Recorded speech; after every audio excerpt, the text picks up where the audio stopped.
Okay. We will call the Cook County Board of Commissioners meeting together for January 19th, and we will start with the Pledge of Allegiance. I pledge allegiance to the flag of the United States of America and to the republic for which it stands, one nation, under God, indivisible, with liberty and justice for all. Okay. Are there any adjustments to the agenda? Here? Yeah, thank you, Madam Chair. If I could, I'd like to add under Commissioners' concerns, just a short discussion on miscellaneous fees. Okay. Anything else? Motion to approve the agenda, Madam Chair. Support? Any objections? All in favor? Aye. Motion passes. Consent agenda, would anyone like to pull anything from the consent agenda? Hearing none, can I get a motion? Motion to support consent agenda as presented. Commissioner Gamble, can I get a second? Support. Commissioner Storley, any opposition? All in favor? Aye. Motion passes. You are up, Mitch. Come closer, little spider. Told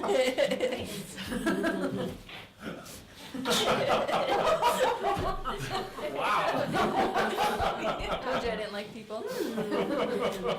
He's smiling. I thought she was the spider.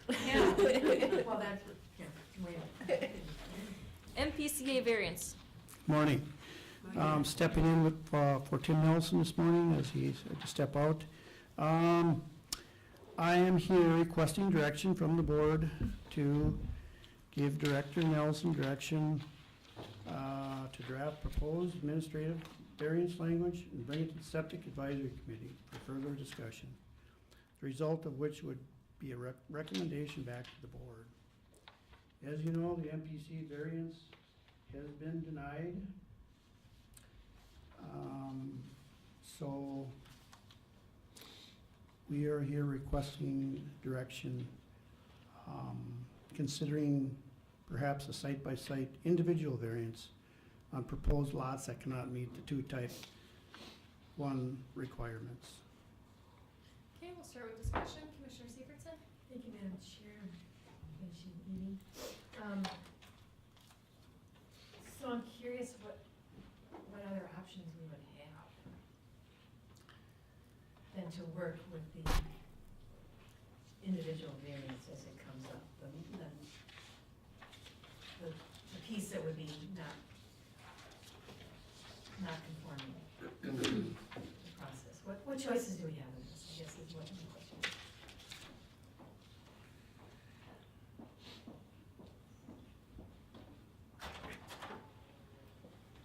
Okay, I can just read them here for you. Okay. Are they here? Yes, they're on the second page. Is it the 1 through 5? Correct. Yeah. Oh, okay. And so we're looking You at don't need number, to read them for me. so we're looking at number 4. Okay. We think that this would be the most cost-effective and most expedient way to go. Okay. And obviously the MPCA approves these because they're suggesting these options. Correct. Okay, thank you. Commissioner Storley? Thank you, Madam Chair. Well, that would be my question. Which would you go with? And you're suggesting number 4. The other ones seem to, well, one bounces off of what St. Louis County does. Resubmitting a request probably wouldn't work either, so number 4 does sound reasonable. Thank you. Commissioner Gamble? Thank you, Madam Chair. I think the board appreciated the fact that we made this submission and request to the MPCA, and when the MPCA came back, they basically said that while we understand the conditions that exist in Cook County, we do not believe that you substantiated the exception with enough factual information. And while we could go back and revisit that and see if we can provide, more geology, other issues that show why it is we can't have two sites on many of these lots. I think that the fact that the MPCA came back and gave us some options and we look at it, that we are able to meet what we would like to do, which is provide options for, you know, residents and not have to meet this compliance requirement that just doesn't fit us. And Lake County, as I understand it, is looking at this as well.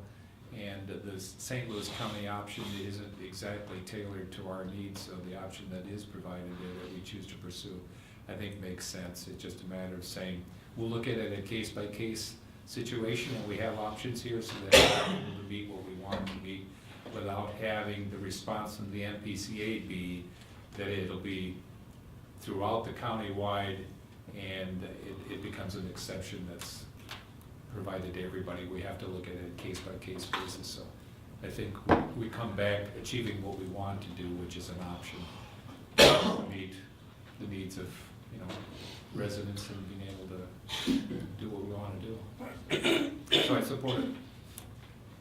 Commissioner Moe? Thank you, Madam Chair. Thank you, Mitch, for bringing this forward. You know, this is a clear example of the state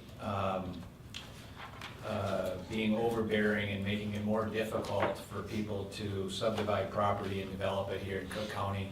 And then it gets put back on you and on planning and zoning, and as somehow you're doing something to make their lives more difficult, to make them develop their property, make it more difficult. But in fact, it's just the state not wanting to give any leeway at all for maybe setting precedent or something.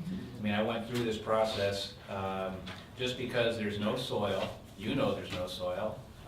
We had to go to the planning commission to get a variance. Now, it'll still have to go to your office, you'll have to grant an administrative variance, which will take some of your time, it'll take some of the landowners' time, which, just so that the state of Minnesota can not recognize that our county is any different. It's frustrating.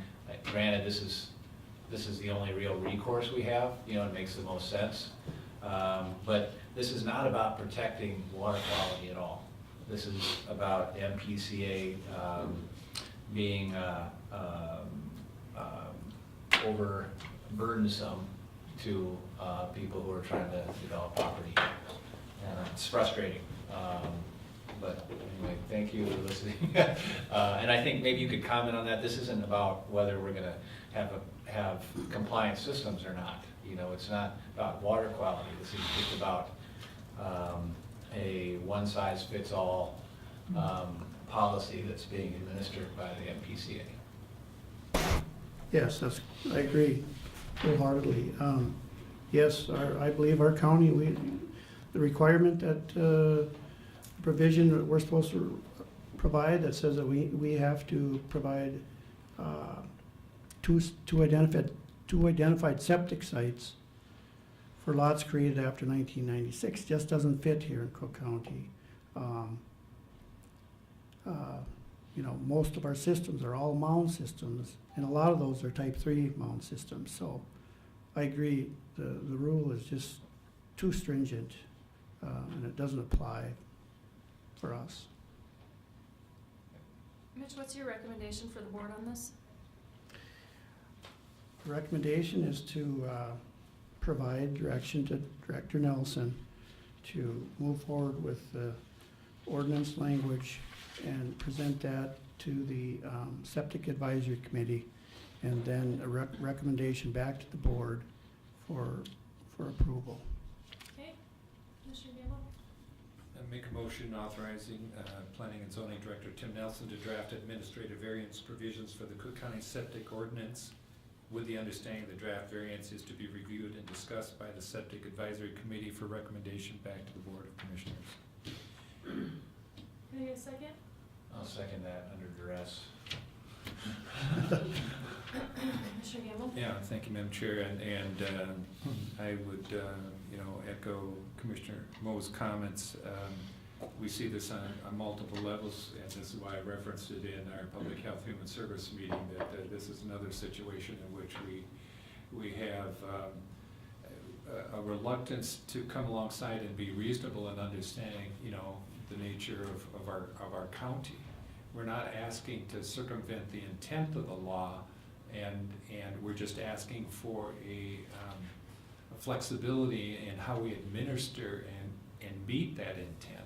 And what we get when you get agencies that go by the letter of the law without that regard, it becomes very restrictive. And I think that, and we discussed this again in Public Health Human Services, we take an oath to uphold the letter of the law, and we want to do that, but our laws need to be reasonable in their application. And we find that in times, sometimes good intention, we establish a law, and that law has problems, and we go back through proper channels and we change that law given our experience. And in situations where we're reluctant to want to revisit these things, it becomes very frustrating. So I appreciate staff and individuals that advocate for reasonableness when it comes to protecting the intent of the rule of law and being willing to be flexible on sometimes the letter of the rule of law. And so, again, it's just across the board where we see that we face these things. So I think I appreciate the effort in making the appeal. The response isn't what we wanted to hear, but we do have an out, which is a good thing, and hopefully it'll work for us. Madam Chair, just one quick comment. I just want to be clear that this is not, the systems that's actually installed is going to be no different. This is just an added level of administrative paperwork. That's all it is. That's correct. Yeah. Okay, we have a motion and a second. Any further discussion? Any opposition? All in favor? Aye. Motion passes. Thank you, Mitch. Thanks. Okay, moving on to employee commissioner concerns. Commissioner Gamble, you had miscellaneous fees? Yeah, thank you, Madam Chair. I just wanted to make sure, I'm assuming this would be the case, but prior to our January 26th public hearing regarding miscellaneous fees, that any proposed changes that would be coming from department heads that included in our board packet prior to that public hearing, that we would have those to review, and then basically the rationale in support of any proposed change. We have in the past. Would it be the same this year, Brady? We have. What's sometimes happened is people will not have it on Wednesday, and so they'll bring it after the fact. Can we ask them to forward it to the commissioners if they do not have it in time for the packet? If it comes in on Thursday, they can send it. Or you could just put it off, because, they're not hard to schedule. No. It's not difficult to schedule a hearing, so you could make it, if you don't get it in the packet, it isn't considered, that would be an option. Okay. Unless it's something that has to get done for some reason on some date, and there was some mitigating circumstance. My concern is, given the fact that this has a bearing on how we operate, and that commissioners should be able to understand the proposals prior to a public hearing. Because if we're gonna have a public hearing and we get it right then, we're flying by the seat of our pants. So it might seem simplistic, but as a matter of principle, I think it's important for us to be able to review prior to a public meeting anything that's gonna be made a decision on. So if we can have this in that packet for that meeting, now we've announced that public meeting. No, We haven't? but we've announced the Yes. public meeting, but the information has till tomorrow at 4 to get Right. in the packet. Correct. And in the past, it has been able to get in the packet, so At what least Brady's most of saying. it. I'm saying there are occasions when people have come in on And we can, Friday as or a Monday. board, to say that anything after Wednesday, we'll have to have another special meeting. Yeah, either that, or if it can come through, it'd have to come through Julie or you, because Jeff wouldn't be here, but I just wanted to make sure that we had it. Anything we're gonna Yeah. be discussing, we should Well, be mindful of. if anything comes to us after the fact, I will send it out. All right, to that'd all be of you. great. You can, Decide then. you Okay. can make a Right. decision whether, on Tuesday, whether to add it or not, but you'll see it in advance. Okay, All right, thank you. Thanks, Commissioner Gamble. I have one concern. I sit here and watch members of the board and mostly in agreement, talking about bucking the system, bucking the state, bucking the federal government. We don't like what's going on with public health. We don't like what's going on with our septic advisory committee. I'm sick of MnDOT. I love MnDOT, but I would like some support on my Gunflint Trail. The damn sign needs to come down. The speed limit needs to come down. Did you So- say more about that? In specific? It's not our engineer's fault. Right. And we don't need to buck our engineer and put the blame on the engineer. It's MnDOT. And MnDOT's requirements are for the entire state, just like public health and just like our septic advisory committee. And we have many roads, not just the Gunflint Trail, that are not metro roads. They're not meant to be high-speed highways. They're there for the beauty. And so I know our engineer's trying, and I know he talks to MnDOT, and I know our staff talks to MnDOT, but enough already. Commissioner Gamble? Yeah, thank you, Madam Chair. Are there other places within the country, it'd be ideal if it was within the state, where we could make a case to achieve the objective, that you've identified? In other words, if we can find someplace else. There is one. There's another scenic byway that's 40 miles an hour that has no cell phone service. I know it's interesting, but there is Yeah, one that is, yeah. they have no cell phone That service. MnDOT I don't know, it's not allows? MnDOT, it's another state, but there is another Okay. scenic byway that is Love it. treated differently. And the point is, which we talk about often, is that once a decision is made that sets a precedent, you can refer back to that to say, this isn't something that hasn't been, done elsewhere. And I guess to strengthen our position, it would be good if we could have some examples that explain why we're asking for this. And I can try to put that together, and I can work with my scenic byway committee on it. I'm just asking that I have a little bit more support. I know, Jan, you've brought things forward because you also have property on the Gunflint Trail. But it's just, as the board chair, I don't want to sit here and shove it. That's my position. I would just appreciate having some support that we are unique in our roads. And we don't want to lose our funding, and we don't want to tell MnDOT to go somewhere else. We appreciate everything that the state does for us and the money that the governor is putting in for us. But the Gunflint Trail is not a high-speed roadway, even if I like to drive fast. Commissioner Moll? Thank you, Madam Chair. I hope you think you do have support on that. I mean, it's.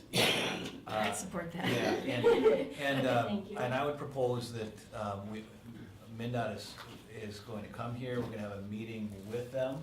I would propose prior to that meeting that we have an agreed upon agenda to present to MnDOT and be very specific on a resolution on the Gunflint Trail of what we would like to see with And I'll work- signage and speed limit.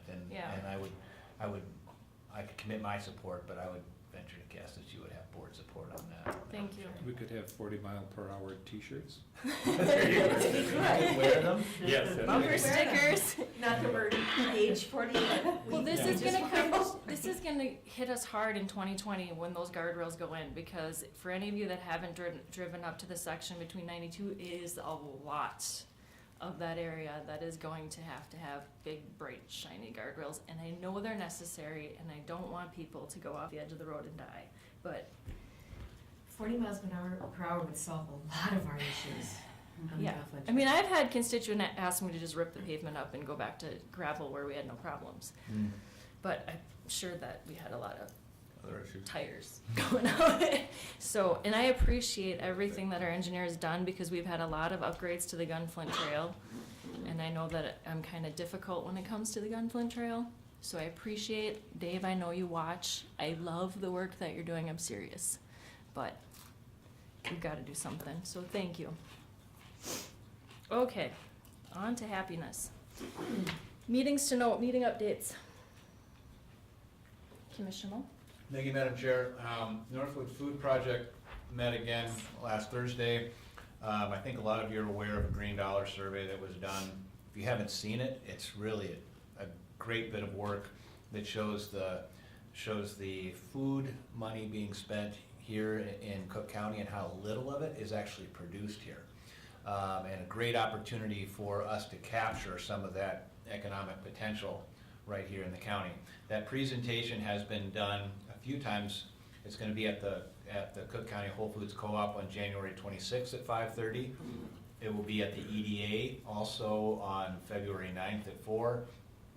And there will be a presentation to the city and also to us. We're looking at sometime in March. Jeff hasn't been able to set it on our agenda yet, but I want to make sure everybody who's watching knows that's coming. This is a great presentation. If you can't see it one of these times, keep your eyes open. Just really shows the potential we have for local agriculture to be part of our economic development picture. Thank you. Can I just comment on that? I know that Duluth or maybe St. Louis County had of course with Donnie Ness and the bosses, had a 20% of food production done locally by the year 2020. I don't know how they're doing on that, but, so I love that we're getting involved in that whole idea. Yeah. Roots and Resort's a bit ahead of the curve on that. They get as much local sources as they can for their food. Angry Trout. And Angry Trout, yep. Mhm. I know there's a few that are We're working gonna on make it. a priority. Some of it, it's a little more difficult for some restaurants and some, so anyway, this is more just laying out, this is the opportunity, and then, so now, hopefully the county board and others, we can be part of the solutions. Okay, how do we direct more local production into those needs? Great. Any others? Okay, in your correspondence, you see your EDA materials. I'll give you a little update. We have some wetland credits that we have been working. They're not local, so we were working on having those credits given to that county and that county reimbursing. It's not a ton of money, less than $20,000. The idea was to give that money back to the county since we have a loan out that we have not paid back. And we had someone come in and ask to buy some of those, and so we're working in negotiations. When that money comes in, the will of the board is to give it back to Cook County to pay down that debt.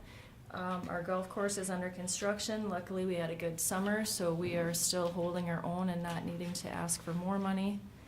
And we'll keep moving forward. I think at this time, we have 3 applicants for our staffing for the office support that Pat Campanero has been doing. So, and Ginny asked me this morning on how to get information on that, so we possibly might have more applications, which is really, really great.